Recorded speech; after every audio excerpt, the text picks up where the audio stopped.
All right, I had a user the other day ask me about, well,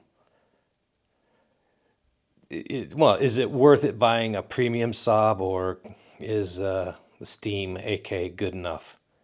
We get, in short, like, are they overpriced? Because SABs are really expensive. And, well, the way I see it is that's a subjective. Like, some people think way too expensive, and then others like, nope, you're getting every bit what you pay for, a premium craft. That's not bashing the low tier over here, the AK 420. I think it's an excellent machine. But when you compare it to what goes into making a SAB its own thing and unique, well, you get what you pay for. So yeah, it's an extra $300. But I mean, let's just look at something simple like, all right, canopy. That's this is a low cost thin fiberglass. It's all right. It's not bad. It's not junk, but it's what I think a $24 canopy. Compare that to the SAB canopy. Okay, now this is a high end, nice finish, nicely painted. It's got its sexy graphics and everything, and it's a really thick fiber weave. It's a nice canopy. That's going to be $90. Well, that's a big price difference right there between the two. Same thing with the tail boom. Tail boom, I think on the SAB, $70. Again, very nice, high end, high quality. But if you look at the boom here on the AK, that's $5 for just a piece of aluminum. So you're not wrong with either choice. Design wise, I mean, it's an RC helicopter. They're going to have their differences in geometry and premium feel. Like the SAB has nice breakaway arms here. I think it's Zytel was the material. It's an injection molded.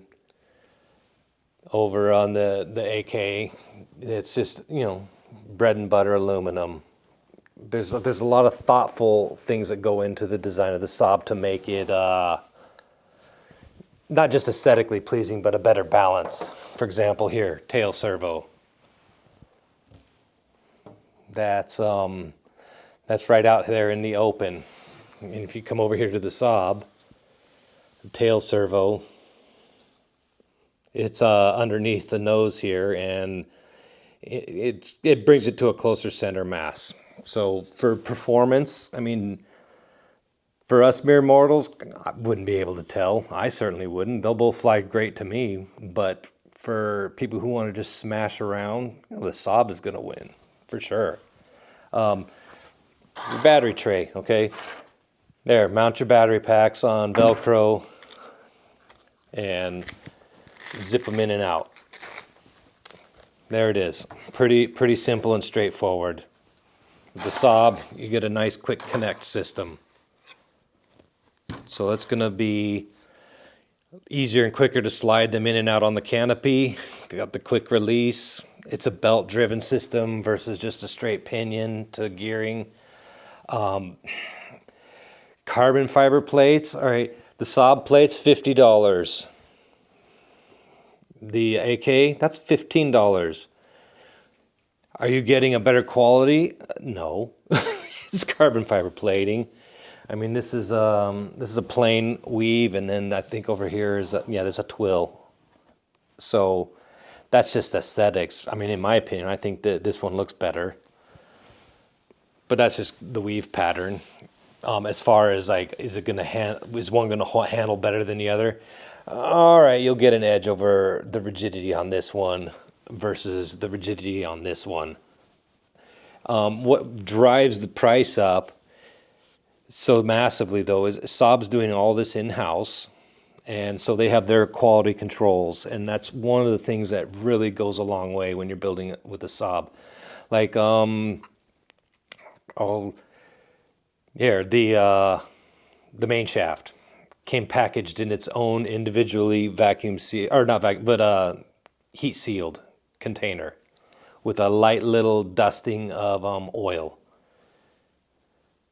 You don't get that with this. This is a $2 shaft versus a $15 shaft. Well, they're just a higher grade steel and packaged individually much better. Manual wise, I mean, which had the better manual? Kind of a trick question because the AK didn't even come with a manual. Everything about this craft is designed to save a buck. I mean, the blades, you know, is a $15 blade, and no, they're not anywhere near the same quality as what you would get on the SAB. These are $1.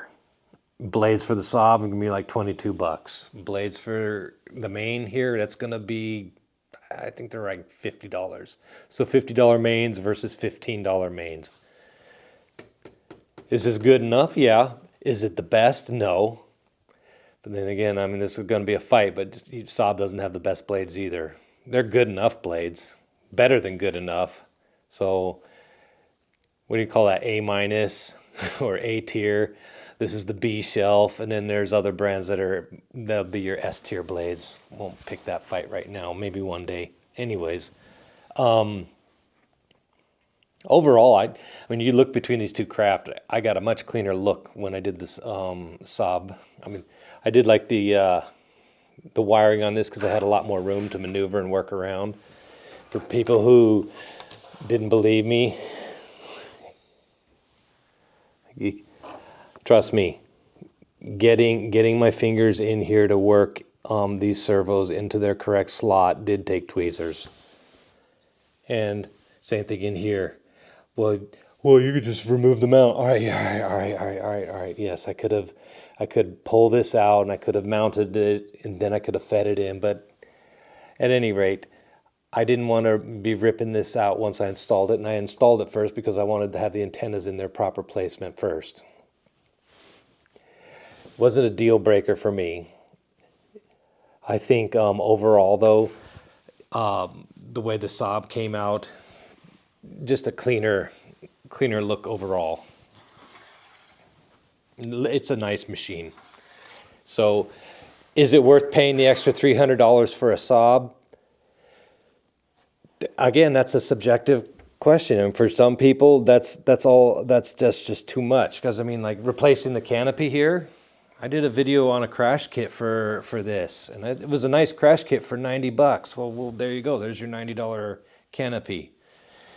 Whereas I got enough crashes for, I could do at least 3 really, really rough hits and have triplicates of everything. And the only thing I don't really have spare, I didn't buy a spare head, and I didn't buy a canopy, and I didn't buy a spare head. But everything else I got spares of, at least double, if not triplicates. So if this is your first craft in the 400 size, you're not wrong. If this is your first craft in the 400 size, you're dancing on the edge of it stinging because you don't want to be crashing these things. I don't fly to crash because I'm a noob. I fly gentle and easy. I can hover and do basic orientations. I don't even go inverted. I just do back and forth across the field. That's why I bought this. So when I am ready to start doing like heavier hard stuff, I'll be willing to put this one at risk. Whereas my more premium machines, no, I don't want to risk that. So my opinion is this AK is the way to go if you're getting a first or second helicopter. Definitely it's a good second helicopter, but your first helicopter can still, be better served with like maybe an M2 or an S2. Just so you can build the confidence of a micro helicopter. But if you're ready to upgrade and go into a higher end machine for size, 100%, this is the way to go. I would pick this as an overall great first step into the 400 class. And then you could pick something like this for your next one after that. But for me, no, I'm done with 400s. I just, again, I they're too small. That's all there's to it. I mean, getting the telemetry in here after I had done the firmware update. I mean, it took tweezers to get it in here even. But now that it's in, I mean, yeah, this is a beautiful machine. I don't regret it one bit. And that's with SAB. You get premium, period. If you're going with a cheap helicopter, you're not in the wrong either. But you're definitely going to have a much better performing machine with this and the build experience and everything. They're both great choices. But I do like the SAB better.